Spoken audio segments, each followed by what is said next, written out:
Бота ishte pa përgatitur për një sfidë të tillë. Тука ние мора да научиме да живееме со вирусот, да се придржуваме до превентивните мерки. Ова е за жал фазата во која собираме искуства.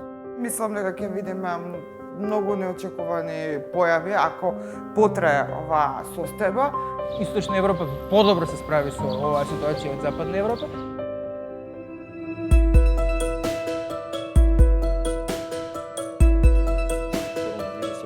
The COVID-19 can be characterized as a pandemic. Одлуката за прогласување на воредна состојба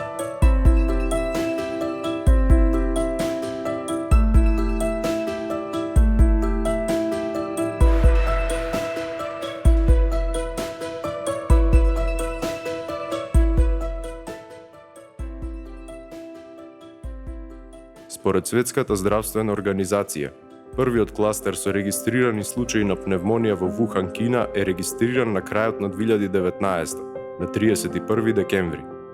На 13 јануари првите случаи на заразени лица од вирусот ќе се појават надвор од Кина. По брзото ширење на вирусот, СЗО ќе прогласи вонредна состојба за јавното здравје на 30 јануари, за на 11 март да се прогласи пандемија на глобално ниво. До средината на јуни 2020 ќе бидат регистрирани повеќе од 8,8 милиони случаи на заразени од COVID-19 во повеќе од 188 држави, како и повеќе од 464.000 смртни случаи. Република Северна Македонија неминовно се најде затекната од новата пандемија. Првиот регистриран случај на заболен пациент од коронавирусот беше обзнанен на 26 февруари, а првиот смртен случај на 22 март. Првиот сет кризни мерки во Република Северна Македонија таргетираше две општини – Дебар и Центар Жупа, каде што беше воведен карантин на 13 март 2020. Покрај овие карантински мерки, владата на Република Северна Македонија ги воведе и првите мерки за предпазливост на 10 и 11 март. Овој сет мерки беше постепено продлабочуван од 14 до 19 март за на 6 април да се воведе најстрогиот сет кризни мерки. Мерките воведени на 6 април беа често доведувани во корелација со католичкиот и православниот празник Великден. Првиот на 6, а вториот на 8 април 2020. Имајќи ги предвид верските обреди и групирања за време на овие празници, овие мерки имаа за цел да го намалат движењето на граѓаните за време на празниците. Пандемијата ќе ја затекне државата и во рамки на подготовките за предвремените парламентарни избори, првично закажани за 12 април 2020. Така наречена техничка влада ќе биде начело на државниот апарат кој што ќе се справува со кризата. Во продолжение, кризната состојба ќе доведе и до одложување на парламентарните избори, првично планирани за 12 април 2020. Министерството за здравство ќе застане на браникот на општествената борба со вирусот. Владата ќе оформи и интраинституционално тело за управување со кризата. Конечно, државата ќе добие значајна помош во различни форми од страна на Европската Унија, Соединетите Американски држави и НАТО и земјите членки на НАТО. Турската помош ќе биде исто така значајна за државата, со оглед на тоа што Турција ќе биде една од првите земји што ќе понуди помош во раната фаза од пандемијата.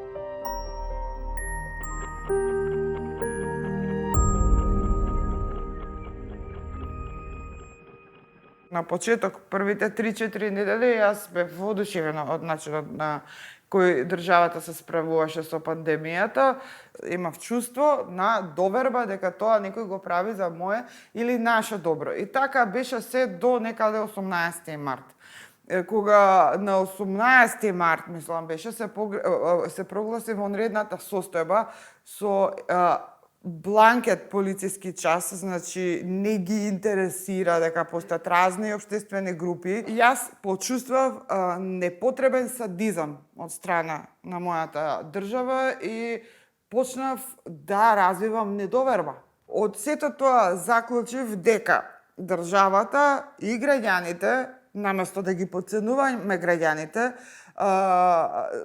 треба напротив да ги почитуваме како другата страна во тој процес и додека не изградат взаемна почит и доверба дека ни една мерка рестриктивна или либерална, не е важно, нема да даде никаков резултат. Да се земе во обзир она што е традиција на европското законодавство. Нашето е обратно од европското во оваа смисла. Филозофската подлога на европското законодавство е следнава. Законодавецот кога го пишува текстот, го пишува со предпоставка дека граѓанинот е чесен. И целиот текст е напишан на начин што треба да го заштити чесниот граѓанин. Кај нас секогаш тонот е дека секој поединец, секој граѓанин е потенцијален криминалец или прекршувач на законот. Se cili vend bënte modele të cilat i përshtateshin bindjeve të atij vendi. Dhe kishte modele që fokusoheshin në masa kolektive restriktive që nga fillimi dhe modele të cilat ishin më liberale në drejtim të koncentrimit në masat individuale të njerëzve për të mbrojtur nga virusi. Unë mendoj që ne si shtet ishim në kategorinë e parë, të atyre të cilët ndërmirnin masa kolektive restriktive dhe ato ishim ndër të parat. Nëse bëni një analizë kronologjike, do shihni se ne ishim ndër të parat të cilët mbyllëm kufit. Ndër vendet e para të cilët vendosëm termokamerat në pikat kufitar. Kur ende nuk kishte në Vjenë, ne kishim termokamera në aeroportin e Shkupit, në mbylljen e shkollave, në vendosjen e orës policore me orë të gjata, ishim ndër të parat. Dhe kjo realisht e dha rezultatin e parë. Po bota tregoi se masat kolektive dhe restriktive nuk mund të jenë të pafundshme. Ato janë të paqëndrueshme, për shkak se e kufizon lëvizjen ekonomike, e kufizon këmbimin tregtar. Dhe kjo pastaj shkakton efekte tjera kolaterale që mund të jenë më të dëmshme se vetë dëmi që e bën virusi. Dhe prandaj masat kolektive restriktive mund të ndërmerren në një periudhë, por jo edhe përgjithmonë dhe në gjithë territorin. Dhe kur ne vendosëm që të fokusohemi prej të bëjmë një shift nga masat kolektive në masat individuale, natyrisht se edhe numrat filluan të rriten, po kjo ishte e domosdoshme. Ne duheshte patjetër të kalojmë në fazën e dytë në fokusin individual, që të lejojmë qarkullimin ekonomik, të lejojmë jetën normale, të kthehemi një normaliteti të ri, kurse fokusin ta vendojmë që secili truan shtëpinë e vet. Unë e kam pasur këtë moto që nga fillimi, secili truan pragun e shtëpisë vet që virusi mos të futet brenda, dhe mendoj ngadalë kjo fazë e tranzicionit nga kolektivja në individuale do fillon të bëhet shprehi edhe ngadalë do e fusim pandeminë në kontroll. Строги мерки, репресивни мерки, мерки на рестрикција на мобилност можете да држите максимум до 3-4 месеци, не повеќе од тоа. После тоа вие морате некако слободата да им ја вратите на граѓаните и да им кажете како треба да се однесуваат, што треба да прават, а репресивните мерки не можат да траат вечно. Проблемот не е само во неуспешното справување веќе во овој втор бран или вториот пик на првиот бран, како сакате, не е само кај институциите, бидејќи институциите имаат ограничена, да речам, ограничен домет на она што можат да го прават. Ние се соочуваме со еден полош проблем во нашето општество, кој видовме дека не е само наш. Кој видовме дека во цела Европа постои. Тоа не е само проблемот на слобода версус безбедност, па некои луѓе не сакаат дури по цена на сопствената безбедност или да носат маски или да почитуваат мерки, туку се работи за елементарно ширење на она што е најголемата пандемија на денешницата, тоа се лажни вести, полуинформации, споделување на секакви портали, вести, полувистини и така натаму, кои направија добар дел од населението или да не верува, или неправилно да ги применува мерките за заштита. Дури со примена на мерките никој не ви гарантира 100% дека ќе се заштитите, но во секој случај ќе се намали бројот на инфицирани и со тоа ги штитиме и другите. Мислам дека глобално се покажа дека на светот му недостасува под еден свест, тоа и кај нас се преслика на многу жив начин, условно кажано, и по два му недостасува солидарност. Свеста дека кога јас носам маската, штитам тебе. Па Македонија, како и повеќето други држави, веројатно може да кажеме дека на крајот презема една комбинација од овие целни мерки во однос на коронавирусот и бланко мерки или бланко забрани. Јас мислам дека ова разграничување меѓу целни и бланко е доста корисно, пошто целните мерки, како на пример затворањето на училиштата, на трговските центри, на угостителските објекти, забранува однесување кое што е непожелно за граѓаните и во нивниот приватен живот. Значи, маските нели ограничуваат непосреден контакт, со тоа драстично намалувајќи го ризикот од зараза, забраната за јавни настани исто невозможува физичка близина. И сите овие фактори се нешто на кои што граѓаните треба да внимаваат и кога нема кој да ги контролира и да ги казни доколку не ги прават тие работи. Значи има еден елемент на едукација овие делумни парцијални мерки, додека оние бланко мерки како полициските часови не содржа елемент на едукација, бидејќи тие својата целокупна природа, нели целокупна забрана на движење надвор од домовите, не те сугерираат што да правиш кога нема кој да те казни ако излезеш надвор, што да правиш дома и кога нема полициски час или откако беа укинати потоа полициските часови, не дава одредена препорака како граѓаните да се однесуваат.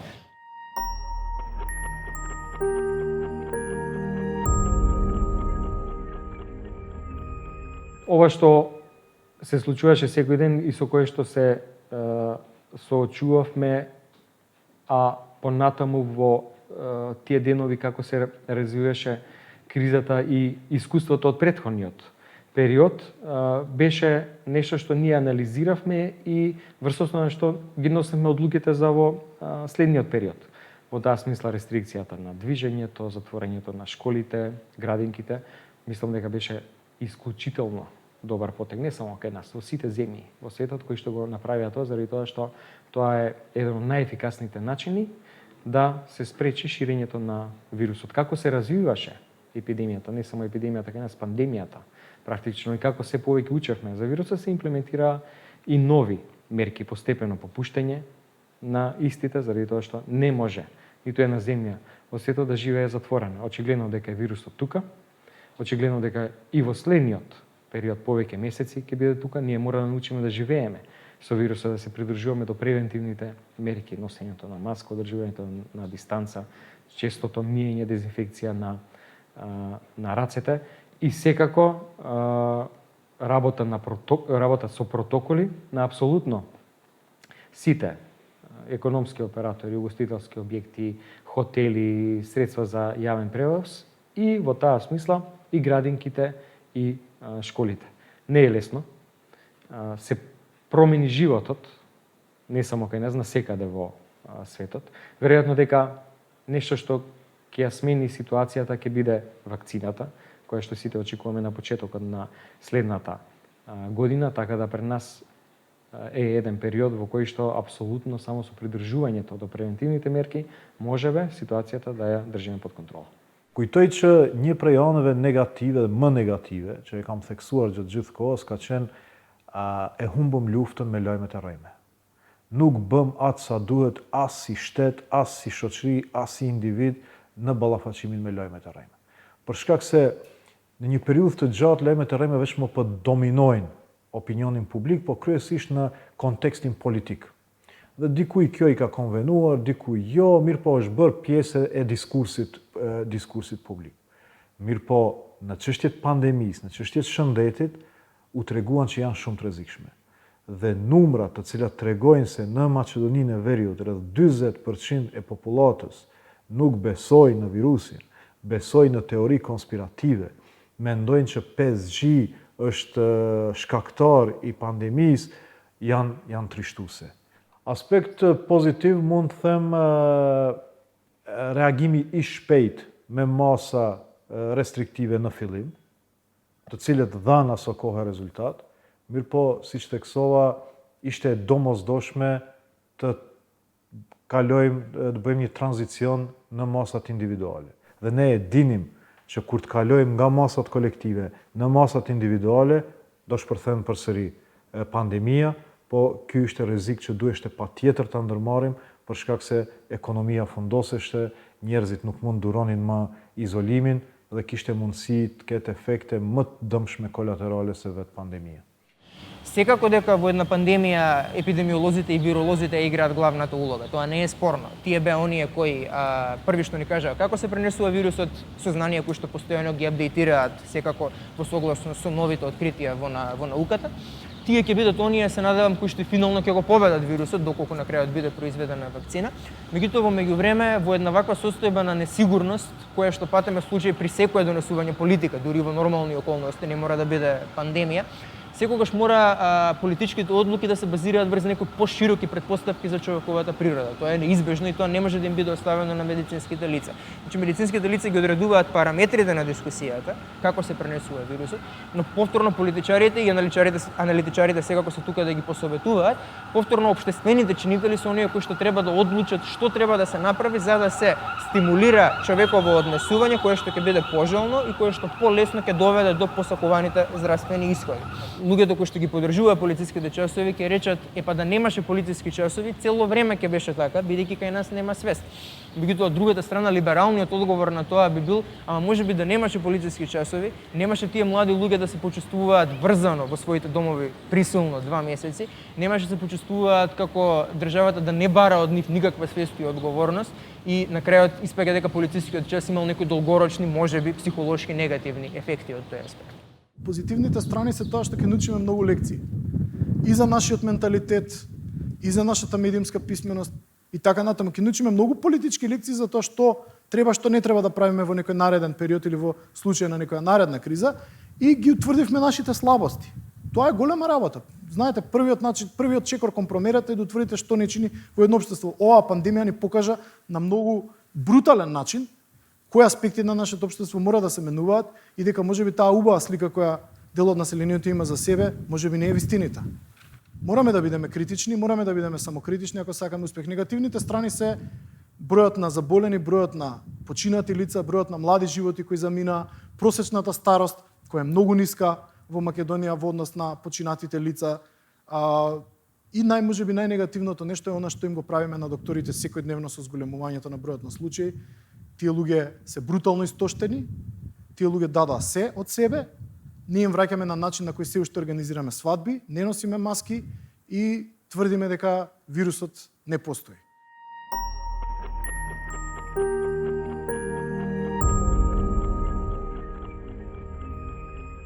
Ndështë një prej më të spikatorave ishte mungesa e kulturës digjitale. Për shkak se gjithçka u transformua në funksionim digjital, në funksionim online. Dhe këtu vërejt se ka nevojë për më shumë edukim digjital të qytetarëve në përgjithësi. Për shembull, aplikacionin të cilët e instaluam që njerëzit të identifikojnë kontaktet në 14 ditë para se detektohen pozitiv, dështoi. Për shkak se njerëzit nuk pranonin një mënyrë tillë të kontrollit online, dhe ndoshta kjo ishte një nxjerrje, një sipërfaqe, një dobësi e shoqërisë, ajo është kultura диджитале. И потоа имаме некои неутрални феномени кои што можеби се позитивни за некој, негативни за некој друг. Во економијата, например, забележуваме дека многу луѓе почнуваат да работат од дома. Дури и сега кога на запад веќе во повеќето држави епидемијата полека почна да се сузбива, можеби, односно не можеби, туку податоците укажуваат дека голем број компании сфаќаат дека и не им било толку исплатливо да плаќаат огромни пари за физички простор за канцеларии за нивните вработени, кога голем дел од нив се подеднакво продуктивни, ако не и попродуктивни кога работат од дома. Тоа секако влијае и врз тоа каде живеат луѓето, бидејќи ако не мора да патуваат секој ден во центарот на градот да одат во канцеларија, ова пред се важи за поголемите престолнини секако, може да живеат на периферија, каде што кириите се пониски, каде што цените на имотите се исто пониски. Така што има многу трендови тука кои што веројатно биле, односно може да се каже дека во голема мера беа присутни пред да почне пандемијата, но пандемијата само ги забрза. На вистина мислам дека сведочиме нешто до сега непосведочено со векови според мене, или барем од појавата на модернизмот и капитализмот на светско ниво, и на вистина ретко кој може да предвиди на крај каков свет ќе излезе од ова, а дека ќе биде некаков поинаков свет, тоа сум убедена.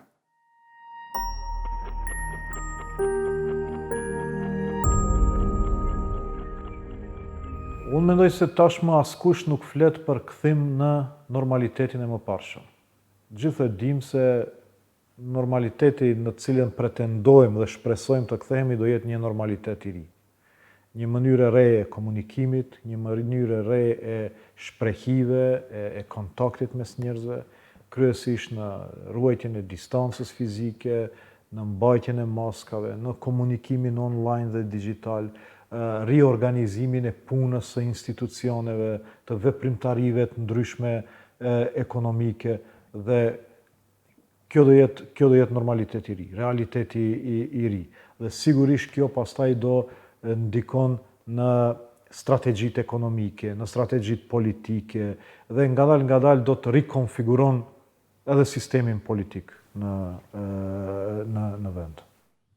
Ние зборуваме 30 години за слабо здравство, не успеавме ништо посебно да реформираме во него, не успеавме да го департизираме, не успеавме да направиме некаква сфера која сама по себе ќе функционира и која ќе функционира добро. Исто е со школството, ако сакате вие да имате медиумски писмени луѓе, не може буџетот за образование да ви биде онолкав колку што ви е буџетот за образование во моментов. Така да ова се теми кои ќе го променат македонското општество, се надевам на подобро.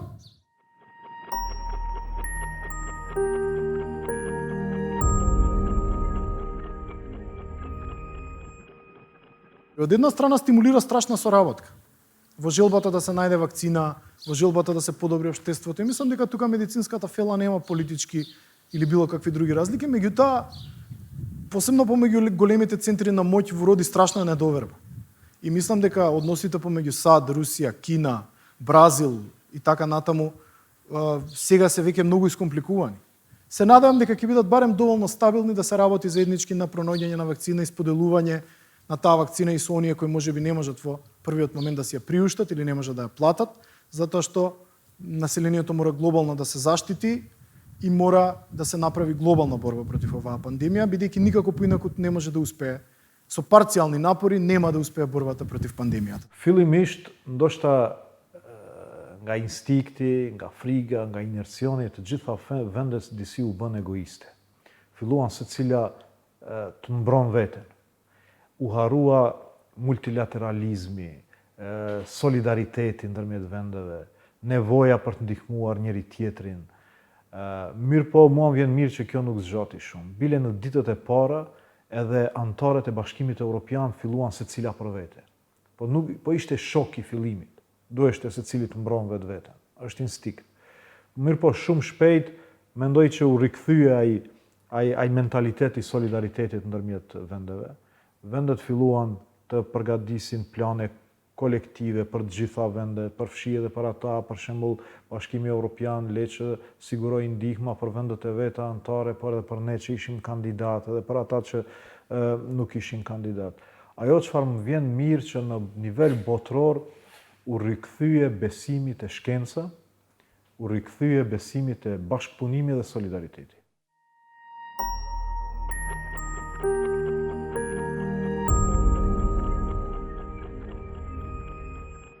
Po tash në shtetin tonë ne jemi para shumë sfidave, fillimisht politike në krijimin e qeverisë re. Dhe këtu është shumë e rëndësishme që këto debate për formimin e qeverisë mos zgjatin shumë, se ka nevojë shumë shpejt të krijohen institucione për të luftuar pandeminë. Po jo vetëm pandeminë si aspekt shëndetësor, po pasojat socio-ekonomike, të cilat tash do i shohim ne nga shtatori. Pasojat ekonomike të pandemisë, e veçanërisht nëse do ketë një valë e dytë që do lidhet me periudhën e vjeshtës dhe rikthimin e gripit sezonal. Dhe kur këto dy valë do përputhen, nuk e dim se çfarë interference do ketë, dhe cili a do i jetë ajo sinergji apo do çfarë efekti mund të ketë. Dhe këtu është me rëndësia i stabiliteti politik dhe ngadal krijimi i shprehive të reja. Ajo që theksova, shprehi të reja në politikë bërje, shprehi të reja në mënyrën e funksionimit të institucioneve arsimore, shëndetësore dhe cilat do llojit dhe ato ekonomike, dhe shprehi të reja të njerëzve në familjet e tyre dhe në jetën e përditshme të njerëzve. Pa, јас мислам дека тоа го опфати во таа смисла дека ќе се интензивира научната соработка, а ќе се влошува политичкиот аспект. Тоа е првата промена која по мене ќе се случува. Мислам дека таа некоја мултиполарност ќе биде поизразена на глобално ниво, недоверба. Она што со сигурност може да се заклучи од пандемијата е фактот што нашите животи значително ќе се променат по првичниот шок, но на што останува отворено како прашање е токму модусот на оваа промена. Од една страна, пандемијата ги извади на површина латентните општествени проблеми, од стигматизацијата на локално ниво до економските кризи на национално ниво и различните обиди за наметнување символична и тврда моќ на меѓународно ниво.